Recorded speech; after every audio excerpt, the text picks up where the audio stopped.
Come in. Welcome. I'm E.G. Marshall. A popular theme for stories throughout the centuries is the one that concerns the worm who turned. We can all identify with him, for many of us during our lives have had to bite our lips and accept the cards fate dealt us to one degree or another. But Hubbard Quint had made such a career of groveling that when he finally turned, his revenge was so horrendous that... But then, after all, that's today's story, and you can hear it for yourselves.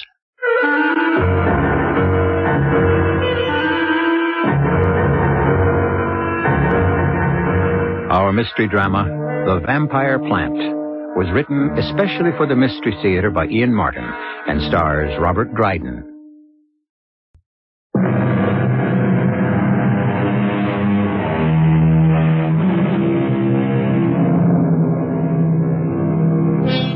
Hubbard Quint is what in more naive times, before the popularity of psychiatry, used to be called a mother's boy. Now, in these days of unisex, that isn't necessarily a term of opprobrium, but in Hubby's case, because that's what everyone called him, it might be considered so. For Hubby was 34 going on 35. He lived alone with Birdie, for that's what everyone called his mother, with no romance in his life, and on the surface seemed to accept it. It's very easy to criticize Mom. She's not a well woman. And then she had such a hard life after Father died so early and all. Sometimes I think, though, it might have been easier if I'd controlled the burglar alarm business my father left. But then he didn't leave it to me. It's really all the blows she suffered that made her the way she is. She can't help it. Hubbard? Yes, Mom? What are you doing? Where are you? Well, I've just finished cleaning up, Mom. You get in here to my room. I need you. Coming, Mom. You all right? Of course, I'm not all right. You know I need help to get into bed. Yes, Mom. What were you doing, taking so long? Well, I had to clear the table and straighten up the dining room and wash and dry the dishes and put them away. Then I had to put out the garbage and lock up. You sure you weren't sneaking a look at TV? Oh, no. There's nothing on tonight anyway. What did you want me for, Mom? I'm a poor old woman, crippled with arthritis, but no one cares. Not even my one and only son. Oh, Mom, that's not true. I don't like to see you in pain. Then why can't you remember my bedtime? Well, I was busy. I guess I just didn't see what time it was. Night after night. When you know I haven't the strength to get out of my chair and into bed. I'll help you now, Mom. Careful. Oh, there. Now, keep your arm still so I can lean on it to get to the bed. Like that? Well, near enough. It doesn't matter. I'm there now. Get my robe off. Yes. That's it. Oh, my poor old bones. Look at that. Where does the time go to? It's late. It's just 10 o'clock. It's 5 after. You know I should be asleep now, for my health. So should you. Mom, I'm not due to work till 8:30. Yes, but by the time you make breakfast and bring up my tray, prepare my lunch and get everything ready for dinner, you need to be up by 6. Yes, Mom. Now, tuck me in. All right. There. How's that? I don't know what I'd do without you. You won't ever leave me, will you, hubby? Well... Promise you'll be with me till I draw my last breath. I promise. With my boy close by my side, I'll live forever. I hope you do, Mom. That wasn't the truth, I'm ashamed to say. Taking care of my mother is what you could say confining. I don't have much time to myself. But a guy's got to have some kind of private life, and the way mine is like this. Morning, Miss Bradley. Hi there, Squirt. Quint. Oh, yeah. How come I always get that wrong? I don't know. What's doing for today? Any mail for me? Oh, matter of fact, yeah. Hey, 6 of them. Thank you. What is your fatal charm? Those letters have been smelling up the dispatcher's office ever since the mail come. They're loaded with perfume. Hey, what are you, some kind of Don John? Oh, no. These are just pen pals. You know, girls I write to. And why don't you have your mail sent to your house? Are you kidding? Yeah, that's right. I heard about your mother.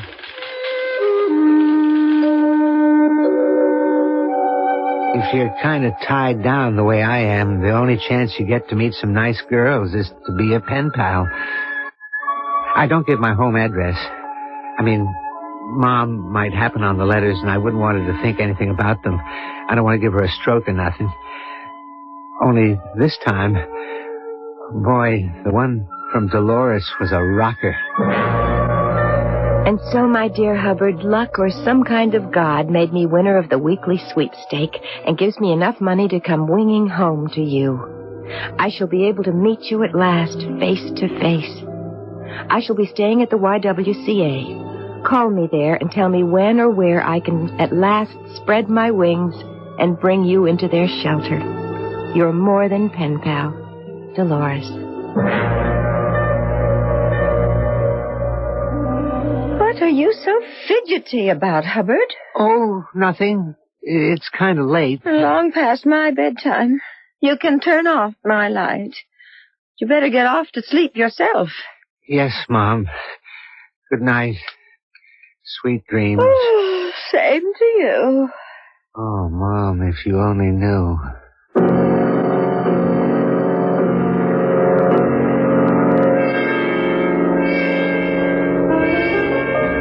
Dolores? Oh, my, you startled me. I thought you weren't coming. Oh, I'm sorry I'm late. Well, I think I'm late. You are Dolores? Oh, yes. And you're Hubbard. I'd have known you anywhere. Me too. Why don't we sit down? Why not? Did you eat? No, but it doesn't matter. Did you? Yeah. It doesn't matter. I'll sit and watch you. You don't mind? No, I want to. All right. Maybe I will order. I don't know if she was pretty. I only know that she was someone who gave me her whole attention. And she didn't ask for anything. I'd never, ever been treated by a woman like she did me.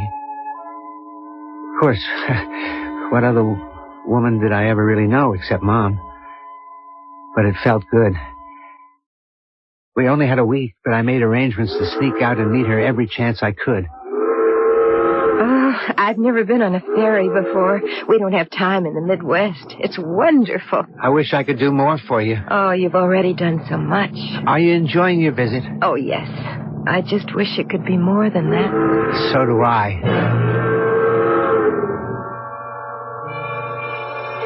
I never thought little Dolores Masterman would ever be dancing in the big city at the Princess Ballroom. Oh, it's so romantic. Yeah, it sure is. And the time goes so fast. A couple of days I'll have to go back home. I don't want you to do that. Hub, I have to. I'm out of money. Have to get back to my job at the flower store. No, if you go all the way back there, I'll never see you again. I know it. I don't want to. If we were to get married, there'd still be Mom. Well, I wouldn't mind taking care of her or helping. Oh, you don't know Mom. I don't think she'd go for that. But how do you know? She's never met me. Couldn't you give it a chance? No, I don't think that that's... I didn't tell you yet. I brought her a present, a real nice plant, one of my favorites. I think Hemoendorhynchus might help change her mind. What? I don't get you. Oh, Hub, you don't know about plants. They're what kept me alive all these lonely years.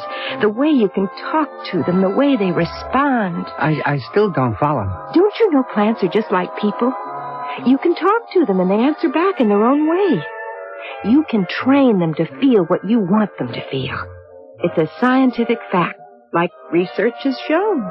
And you think a plant is going to talk my mom into believing you and me should get married? Oh, I didn't mean that exactly, but isn't it worth the chance that me meeting her and giving her a nice plant could make it possible for us to be together always?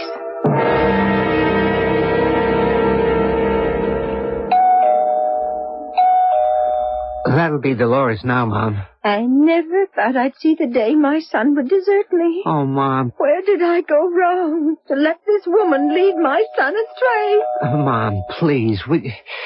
I've got to let Dolores in.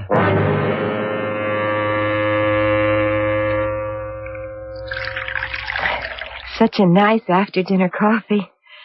I hate to leave. I think you'd better. Well, no, what Mom means, it's her bedtime. Oh, well, I wouldn't dream of overstaying my welcome. I hope you like the plant, Mrs. Quint. Oh, I like the plant well enough. Mom. It's all right, Hub. Naturally, your mother is afraid I'm going to steal you away from her. Yes, but you're not. I mean, we can all be together. Of course, once things are worked out. Well, I'll say goodnight now, Mrs. Quint, and let you go to bed. Hub, take the plant up to your mother's room. It doesn't look like so much now, maybe, but wait till you see it in bloom. Does it have to be watered? No, it finds its own moisture. Goodbye, Mrs. Quint. That's the word, Miss Masterman. Goodbye.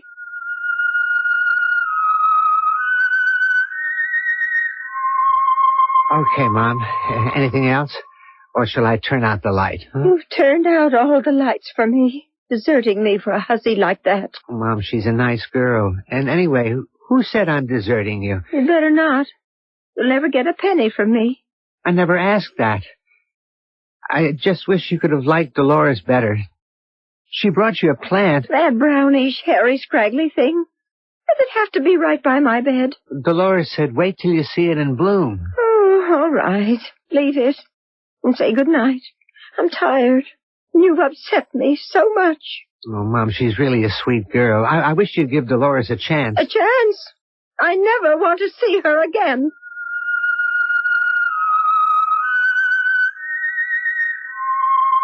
Mom got her wish. She never did.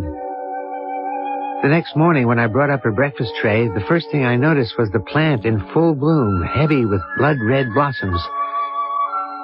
The next thing was Mom, whiter than any ghost, with a dry, drained whiteness that made her seem to be made of powder, as if when you touched her, she would turn to that.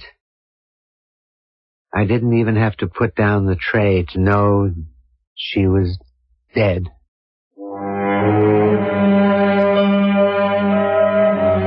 Well, now, what do you think? A natural death?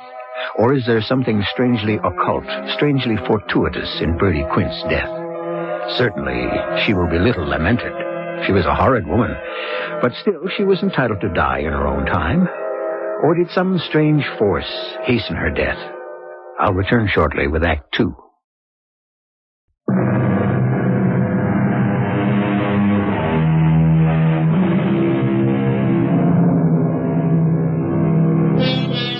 Bertie Quint has died, unexpectedly and fortunately for her son Hubbard Quint.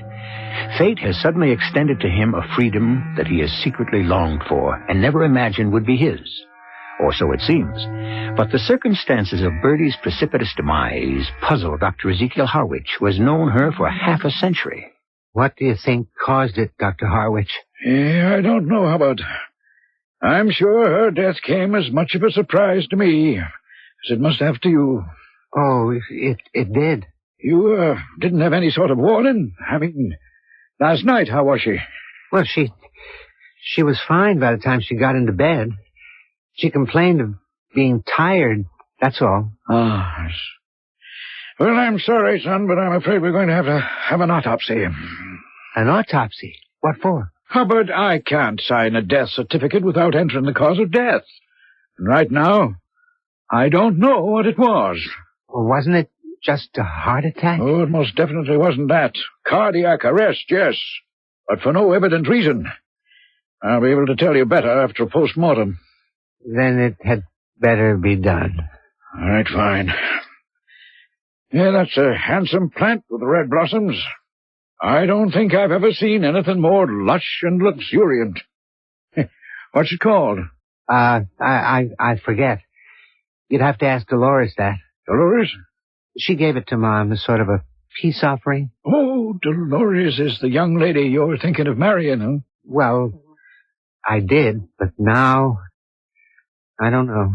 Is she the one I saw on the way in, downstairs? Yes. Well, if she's the girl you want, there's nothing to stop you now, is there?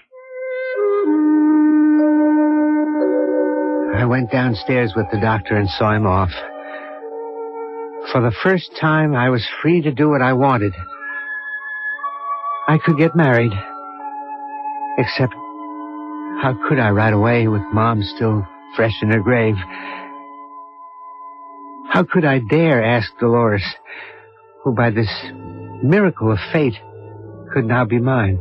No, don't move, Hub. Just lie back and let me massage your temples. You poor boy. Oh, I'm not poor anymore. I have you, Dolores. Well, not for very long, I'm afraid. Why? Oh, Hub, I'm running out of money. I've got to get back to work. You're not going to run away from me. I have to make a living. No, you don't. I'll support you. I couldn't take money from you. Well, sure you could. Now that I own the firm and all, I'll be rich. Yes, but I couldn't be a kept woman. Oh, no, it wouldn't be like that. I mean, only till we could get married. Married? Oh, Hub, when? Well, with Mom just passed away, a year maybe. 6 months. You might be tired of me by then. Oh, no, I wouldn't ever be tired of you. Would you be my wife? Oh, Hub, if you asked me, yes. Could you wait a couple of weeks? I mean, just till I can bury Mom properly. I was in a daze from the moment Dolores said she'd marry me. A kind of golden haze. So much so, I found it hard to understand what Dr. Harwich was trying to tell me the following morning about the autopsy. I never saw anything like it in all my years as a physician. Every red cell in the blood had disappeared, and the remaining white cells seemed to have literally dried up the fluid. Some kind of incredibly pernicious anemia, I don't know what. None of us do. You mean it was some kind of a disease or something? Some kind, yes. But nothing, so far as I know, that medical science has diagnosed. But I've taken specimens of all the internal organs, arteries, veins, and what remained of the blood fluid, and we'll keep at it and hope to come up with an answer. Is it all right to bury Mom now? Oh, of course, my boy. The death certificate has been issued, and I'm sorry to bother you with these medical details in the midst of your grief. Oh, no, that wasn't exactly why I asked. I just wanted to make sure because I'm going to be married. Married? Oh, yes, of course, to that girl, the one who gave your mother that beautiful plant. Yes, Dolores. Well, when are you going to be married? In 2 weeks. Oh, do you think people will think that's too soon?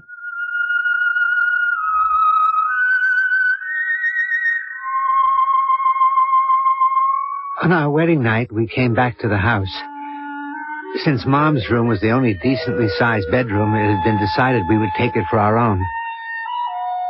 I felt very strange. Not only as a new bridegroom, but being in Mom's own private quarters and looking at the plant. While I waited for Dolores to come out of the bathroom, I found that suddenly, on the happiest night in my life, I was afraid. Hub, what are you looking so hangdog about? What? Oh, I was just looking at the plant. What happened to it? All the blossoms fell off. Oh, he's just feeling a bit neglected. We'll have to give him a good feeding and some attention. Won't we, Mama's little darling? Just give you a little love to perk you up and something good to get your little old juices flowing again. Oh, look at him, Hubbard. Can't you just see how he's sprucing up? Dolores, it's, do we have to have what did you call him? Well, his technical name is Hema Endorantis, but I just call him Casanova for short. Casanova? Mm-hmm. But that isn't any shorter. No, but it fits him. The world's greatest lover. Aren't you, baby mine? You mean it's in love with you? Well, sure he is. I taught him. I've had him ever since he was a cutting. Didn't I tell you you could talk to plants and teach them almost anything? Oh, you can.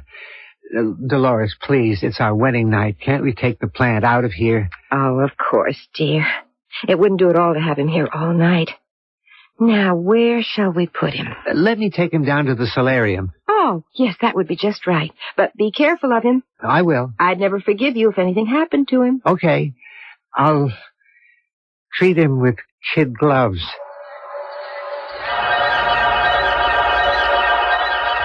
The only gloves I wanted to use on Jimmy, or whatever his Latin name was, were 8-ounce ones, or my bare fists. Some heck of a note that I'd finally get to my wedding night and find myself jealous of a plant. Looking back, it's hard to remember when Dolores changed. A little bit right away after we were married, and then more after she got things all straight about the business. I thought your mother was going to leave everything to you, like she said in her letters. Well, she did. Not the way I heard the lawyer we just left tell it. Well, what do you mean? Mr. Riddle said the business was left to you with the provision that Mr. Bell continued to run it till his retirement or death. Well, that's right. He's always managed it ever since my father died. Your father left the burglar alarm company to your mother? Yes. And she hired Mr. Bell? Yes. Well, didn't you know enough to run it? Well, yes. Well, then why didn't she put you in charge? Well, Mr. Bell had seniority, and he... I guess that's the way Mom wanted it. Mm-hmm. To keep you under her thumb. Well, your Mama's dead now, and we're going to change a few things. What? Change what? As of now, Mr. Bell is out. Why should we share any profits with him? But he can't be out. It says in Mom's will that if we can't push him out, we'll find some other way to get rid of him.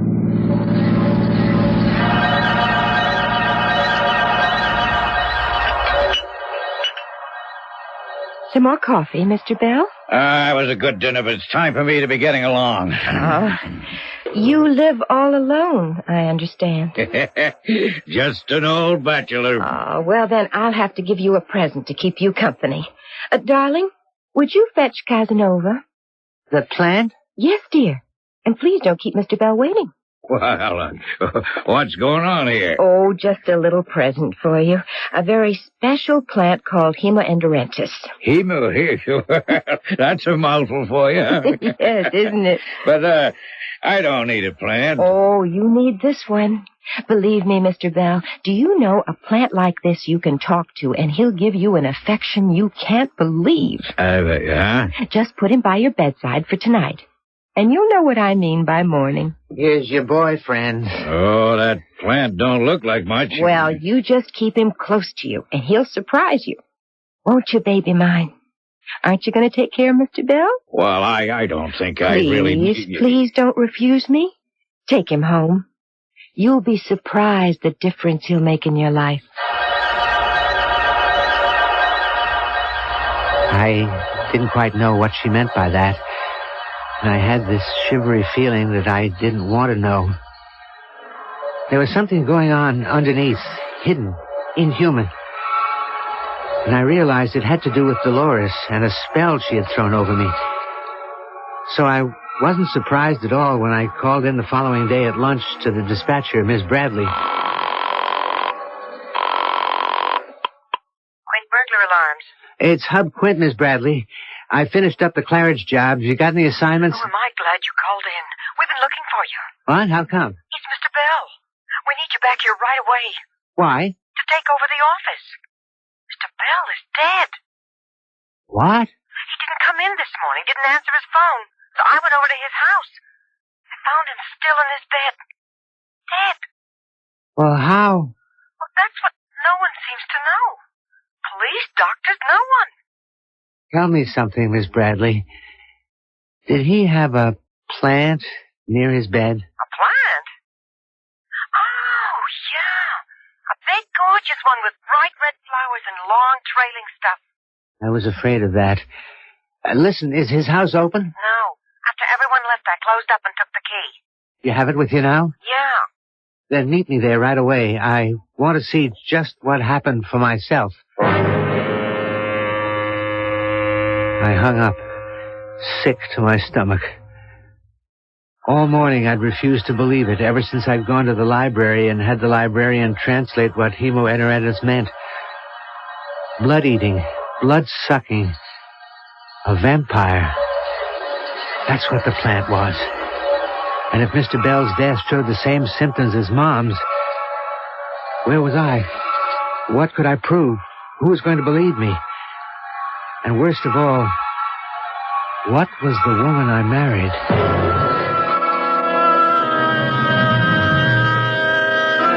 I promised you in the beginning it might get rather horrendous. Can we really suppose that a plant has actually sucked the lifeblood from two people to preserve its own existence? Or that a woman has really used this obscene way to achieve her own selfish desires? For all answers, I refer you to the third act, which will follow shortly.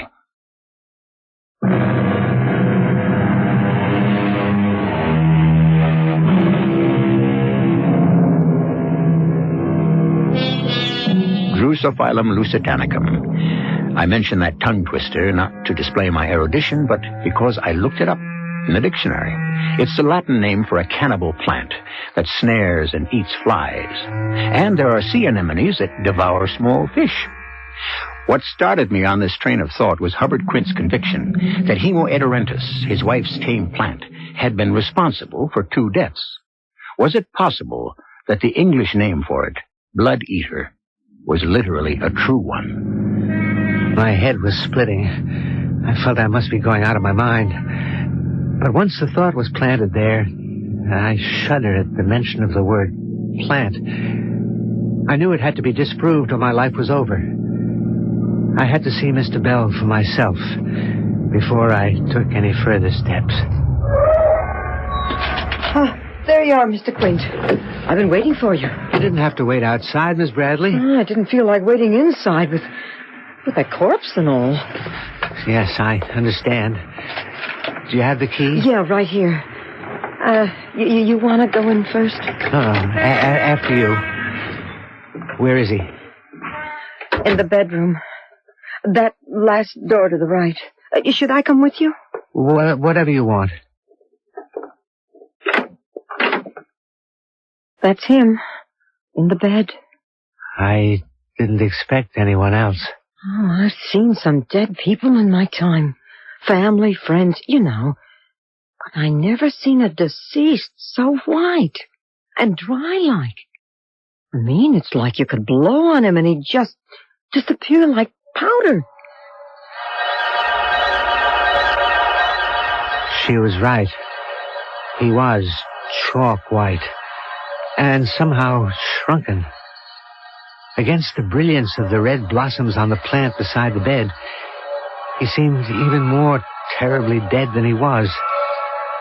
If there is any way of being more than dead. What was it? Then I knew.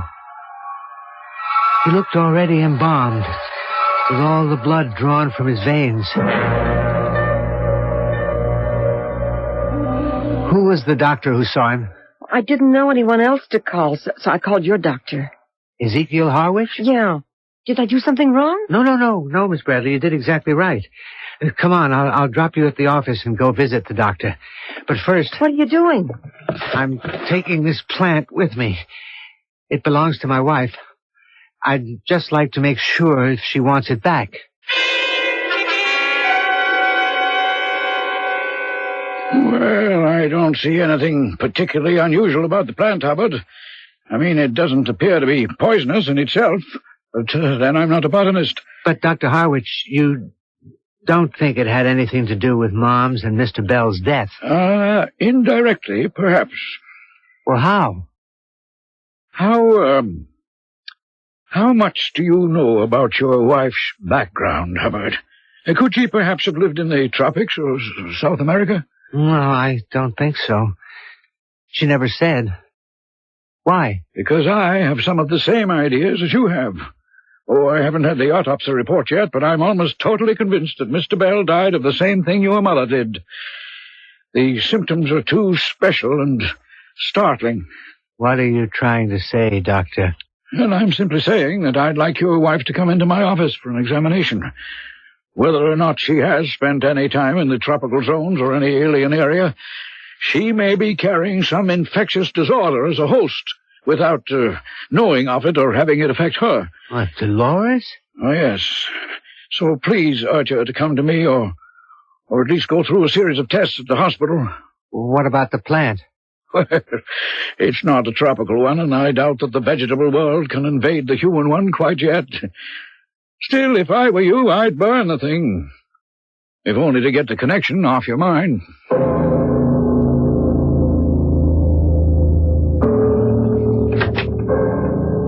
Hub? That you? Yes. What are you doing home so soon? Mr. Bell. He's dead. Oh, no. An accident? I wonder. Not exactly. He died in his bed. In his sleep. Heart? No. What are you lugging? What? It's my cabinet, my plant. Where did you get it? Right beside Mr. Bell's bed. The one he died in. Oh, dear. I hope the poor man had a chance to enjoy him. Oh, look, he's blooming again. Yes. Just like after Mom died. What makes this plant bloom, Dolores? Oh, the same as any other. Care, proper feeding, enough sun, water. Water. Is that the only liquid? What others are there for a plant? Blood. Blood. What would happen if I broke one of the stems here? What would it bleed, white or red? Well, why don't you try for yourself and see? All right, I will. Nothing. Already it's beginning to dry up and the flowers starting to wither. What kind of a plant is this, Dolores? It's just a wildflower I found in the woods. Brought it home and cultivated. What woods? Where? Mom and Mr. Bell, they both died the same way. And this plant is right by their bedsides. What are you saying? I don't know, Dolores. I'm so mixed up. There was something wrong about the way Mom and Mr. Bell died. And you gave this plant to both of them.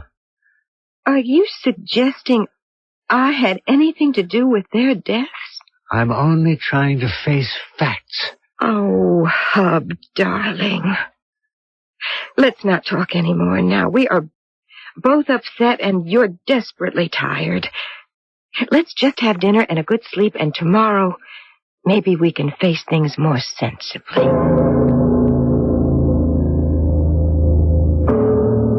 I stuck the darn plant on the mantel and found I was shivering. I lit the fire, which was already made, and went to stretch on my big armchair, and before I knew it, I was asleep. It was late when Dolores awoke me, and we had an almost silent dinner. After we cleaned up and were on our way to bed, we passed through the living room. I saw the plant. The blossoms were gone, dried up, as if they'd never been. What is it, Hub? Look at it. It's gorged itself, and now it's looking around for another victim. What? The plant. Oh, Hub, will you forget about that silly thing and go to bed?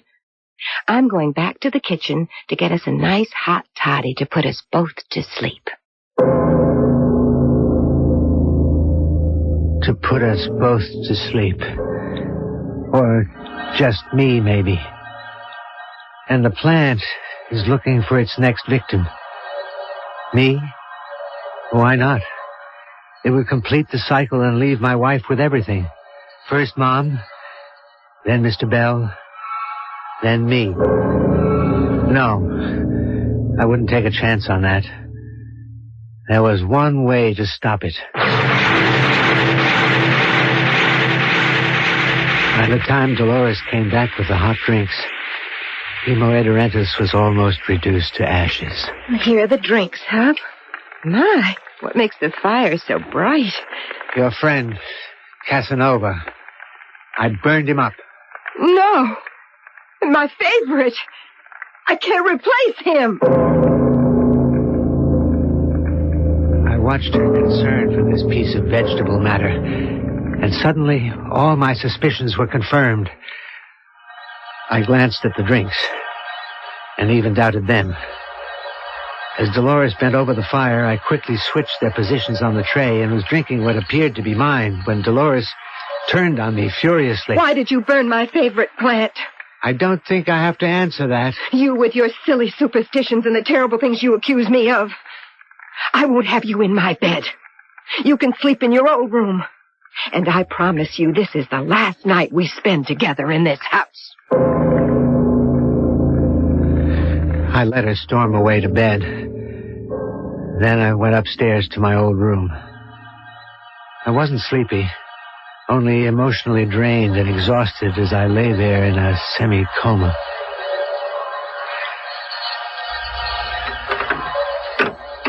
I don't know how much time had passed before I heard my door open stealthily. In some reflected glow from the moon, or perhaps a streetlight, I could see Dolores' figure outlined as she came towards me. She swayed as she walked, as if fighting sleep. As I'm sure she was, since she'd had my drink instead of her own.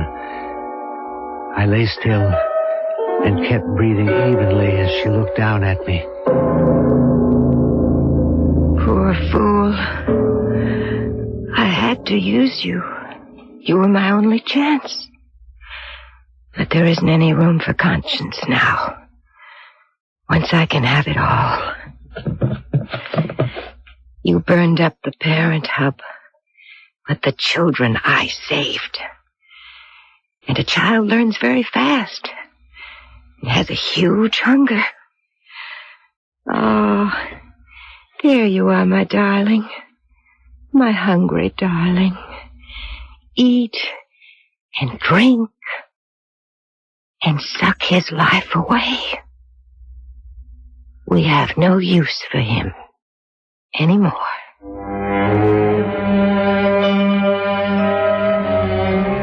With those half-breathed words and a yawn, she was gone. But still I lay, not moving, waiting. And the horror began. First, it was the lightest touch across my cheek. Then on my bare shoulder, and the feeling of suction in each wave of movement. For a moment I was paralyzed by the insidiousness of those gentle touches. And then suddenly I sat up in terror, switching on the light. From the flower pot beside the bed, a small cutting from that original plant was throwing forth these ghostly tendrils, crawling across me avidly, binding me, sending a shudder to the depths of my soul. With a mad, convulsive movement, I leapt to my feet and began to tear them from me, even as I felt my blood began to grow cold and drain.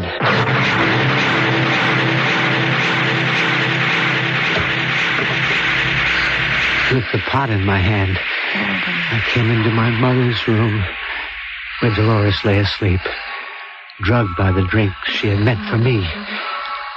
I had no compunction as I placed the plant beside her and watched the tendrils reach for her body. Then I left and went to the cellar.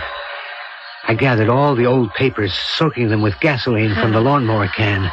There was no point in searching the house. She could have hidden cuttings of that dreadful plant anywhere, but at least they had to be in the house.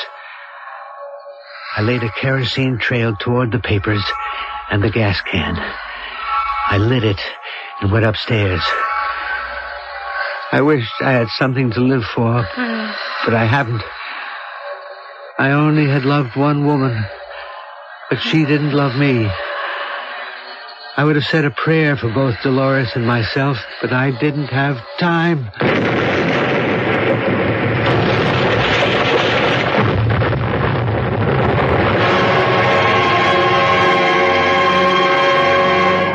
I can hear some of you saying, I just don't believe it. I've never known of a man-eating plant. Well, quite so.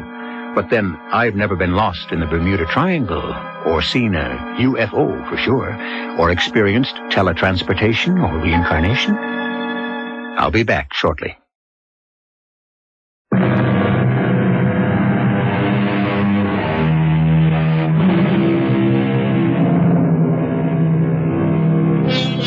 The Quint home burned to the ground. Nothing was left but powdered ash. With it perished Hubbard and Dolores and whatever flora or plants she'd been growing, including the protagonist in our story. There was literally nothing left of any of them, which moves me to close this chapter with just one more Latin tag. De mortuis ne nisi bonum. Let us speak only good of the dead. Our cast included Robert Dryden, Joan Shea, Terry Keane, and Ian Martin. The entire production was under the direction of Hyman Brown. This is E.G. Marshall inviting you to return to our Mystery Theater for another adventure in the macabre. Until next time, pleasant dreams.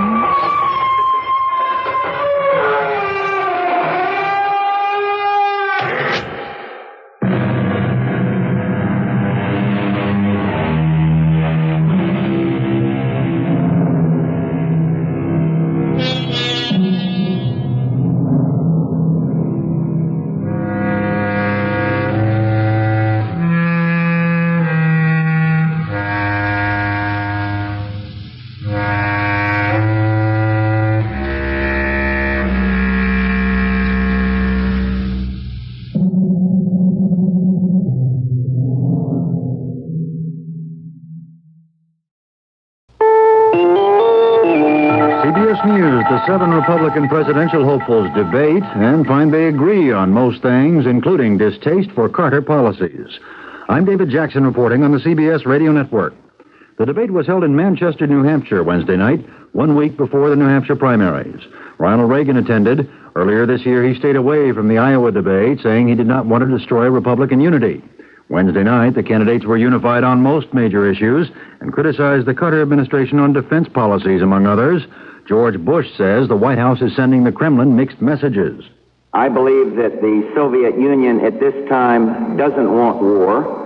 I think they're confused by our president. I think they saw him fulfilling a campaign pledge about too many generals, too much defense, coming in, cutting way back on the Ford budget, and then waking up 3 years into his presidency and saying, hey, we can't trust the Soviet Union.